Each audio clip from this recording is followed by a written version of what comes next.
Masayang araw po, mga ka-PL. Puro kapretsuhan at paglustay sa salapi ng bayan lang yata ang alam nitong bagong Pilipinas. Kick-off rally na ang attendees puro hakot at di umano binayaran pa. Kaya dumami kasi may payola. Ha? Concert na nilangaw. Hindi kinover ng mainstream media. Wag na natin i-cover yan. Wala mang dadalo dyan kasi walang hakot, walang payola. Sigurado, lalangawin at mapapahiya lang sila. Tapos ngayon, binaliktad pa nitong mga polboronic vlogger, nilangaw daw ang Cebu. Mga loko-loko, sinungaling kayo. Ha? Ngayon, may bago. Alam nyo kung ano? Fashion show, mga ka-PL. Yung may mga modelong magaganda, balingkinita ng katawan. Gastos yan, hindi. Modelo. Mahal ang talent fee ng mga yan. Malala na ang bayan, mga ka-PL. Ha? Bagong Pilipinas. Ito ba yun? O ito ho yung video. Panuorin po natin, ano? Pero bago po tayo magsimula, makikisuyo po sa mga ka-DDS natin na hindi pa po nakapindot sa channel na to. Pakipindot na. At huwag nyo rin pong kalimutang pindutin ang notification bell para updated po kayong lagi sa mga upload. At pakishare nyo na rin po itong video, mga ka-PL, para makita po ng ating mga kababayan ang kapretsuhan na puro gastos lang ang alam yata nitong bagong Pilipinas. Okay, maraming salamat po. Basahin ko muna itong caption. Ayan, ilagay ko dyan, oh. Napulot ko po itong video, mga ka-PL, kay Pebbles Talakera. Ito ang sabi, oh. Bagong Pilipinas project ba to? Nagtatanong lang, ha. Buti pa si Paul Cabral, ahon na ahon. Gamit na gamit ang palasyo para sa mayayaman. Wow. Ang kakapal po ng inyong mga flashlight. Ha? Ang Palasyo Malacanang ay pinagmamay-arian huya ng taong bayan. Kayo talagang mag-asawa kayo, ha? Ha? Baka nahihibang kayo kasi mga vengeg kayo. Ha? Hindi ninyo pagmamay-ari ang palasyo. Taong bayan ang nagmamay-ari niyan. Huwag nyong pagsamantalahan. Anak kayo ng patola talaga, oo. O nanonood pa nga yung mga hindi nagbabayad ng tax na niluray ni Gretchen. Okay, sana medyo katanggap-tanggap pa kung hindi pa sila nakaupo, mahilig na sila magpa-fashion show. Hiyay! Ayan, mga ka-PL. Nakita nyo na? Ha? Ginamit pa ang Palasyo Malacanang.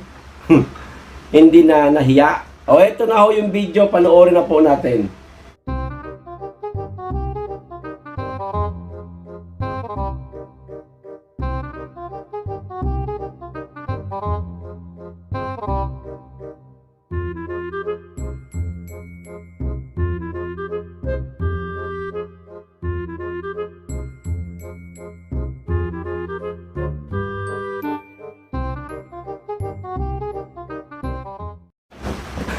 Titig na titig si ano si Aling Maliit. Aling Maliit din yan. O si Butod na lang, ayan. O si LV, ayan. Si Lisa Butod. Titig na titig siya. Sana ganyan din yung postura ng katawan ko para hindi ako asarin ni Maharlika. Sana ganyan din yung height ko. Para hindi ako mapagsabihan ni Marlica na banso. Ha? O eto po ang komento ng ating mga kababayan. Pansinin po natin ang ating mga kababayan na nakakita po nitong video. Samantalahin na lang nila ang kunting panahon na titira sa kanila. Ayan. Kaunting panahong natitira sa kanila. Mga ilang buwan na lang kaya. Grabe buwan talaga no? Kayo ho, gusto nyo pa ba sila? Mga kababayan, nagtatanong lang ako ha. Hindi ko po gusto na magsigaw tayo na lumayas ka dyan, walang ganun. Pero kayo po, mga ka-PL, mga kababayan, karapatan nyo po yan. Di ba? O, eto pa. Grabe na talaga ito. Pinaglaruan nila, pinaglaruan lang nila ang mga pobreng mamamayan. Di ba? Para sa Turjakan session nila afterwards. Huy! Grabe ka, sir. Talagang may ganyan kayong sinabi. May ganyan bang nangyayari sa palasyo? Sabi ni Marlica, ganyan daw eh. Di ba? O, eto pa. Huli. Ginawang stage ang Malacanang. Grabe na talaga ito. Bagong Pilipinas yan. Ngayon, ako naman magtatanong. Mga madam at sir, ito po ba bagong proyekto ng Bagong Pilipinas o kapretyuhan nyo lang? Hilig nyo lang talaga? Akala nyo makakaligtas kayo sa mata ng taong bayan, no? Huli pa rin po. Ang mga pinagagawa ninyong kabulastugan, pag-aaksaya po ng pera ng bayan yan. May mga modelo, may mga designer na dumalo. Baka dyan lang sa designer, milyon na ang halaga niyan eh. Mababa dyan siguro ang, akin lang ha, palagay ko lang to ha, mga 2 o 3 milyon. Yung mga modelo pa, napakalalaki ho ng talent fee ng mga yan. Hindi basta-basta mga modelo yan. Mga foreigner, di ba nakita niyo naman mga ka-PL? Gastos yan, mga ma'am at sir. Hindi niyo po inisip, habang kayo gumagasta ng pera ng taong bayan sa mga hilig ninyo at kapritsyo ninyo, maraming mga kababayan natin na nagugutom. Hindi nakakakain ng maayos sa loob ng isang araw. Yung iba ko kumakayod man pero kayod kalabaw na. Abay, lumingon ho kayo sa paligid, lingunin po ninyo yung ating mga kababayan. Yung iba nga nagkakalkal na ng basura.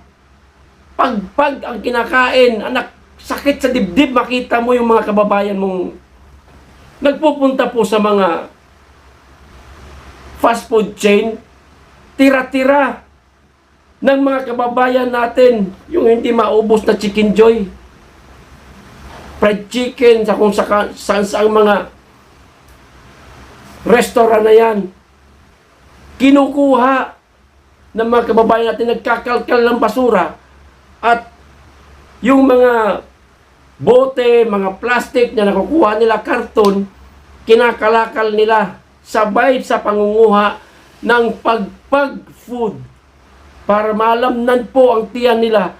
Kayo naglulustay ng salapi. Nakakaiyak. Nakakaiyak ko. Hindi na sila naawa sa mga kababayan natin.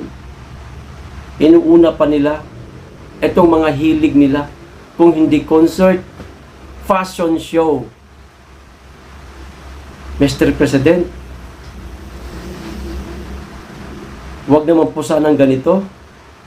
Abay, parang ginagahasa na po ninyo ang taong bayan at ang bayan. Nagsasamantala ho kayo dahil kayo ay nasa kapangyarihan. Mga mainstream media, mga vlogger na kini-question kayo, binubusulan po ninyo. Kung hindi ninyo sinasampahan ng kaso, pinati-take down ninyo ang mga channel o ang mainstream media mismo. Huwag ganun. Hindi po kayo mapupuna. Hindi po kayo babatikusin kung walang nakikita. Ang sabi nga ng mga kababayan natin, wala pa kayo nagagawa eh. Ang isa lang ang natandaan ko, nagawa niyo mabuti. Nung ako noon ay nakasuporta pa sa inyo, alam niyo kung ano? Yung binayaran mo ang utang ng mga magsasaka. Pagkatapos noon, wala na. Yung mga pabahay, hindi mo man gawa yun eh. Dati nang gawa yung mga pabahay. Binayaran lang yan ng gobyerno. Kayo ng pera, ang pinambayad, sa taong bayan pa rin yan. Oh, karapatan lang nila na magkaroon ng sariling tahanan kasi mga taxpayer sila. Mr. President, tulungan niyo naman po yung ating mga kababayan. Huwag po sa paayu-ayuda. Lumikha po kayo ng maraming trabaho. Ibalik po ninyo ang build ni Tatay Digong o yung build better more para magkaroon po ng dagdag na trabaho. Abay, tumataas na po ang bilang ng ating mga kababayan na gutom. Kumakatok po kami sa pintuan ninyo, Mr. President. Wag na lang po sa amin, sa mga kababayan na lang po nating hirap na hirap po talaga sa buhay. Sana po, marinig po ninyo yung aming mga hinanaing. Hindi man po ito pagkontra sa administrasyon ninyo. Hindi po namin kayo kinakalaban. Humihiling lang po kami sa inyo. Diba, mga ka-PL? O ano hong masasabi ninyo sa mga kapretyuhan at luho na parang ginastusan talaga? Paki-comment lang po. Hanggang dito lang. Maraming salamat. Mag-iingat kayong lagi at higit sa lahat, mahalin po natin ang Pilipinas. Be blessed.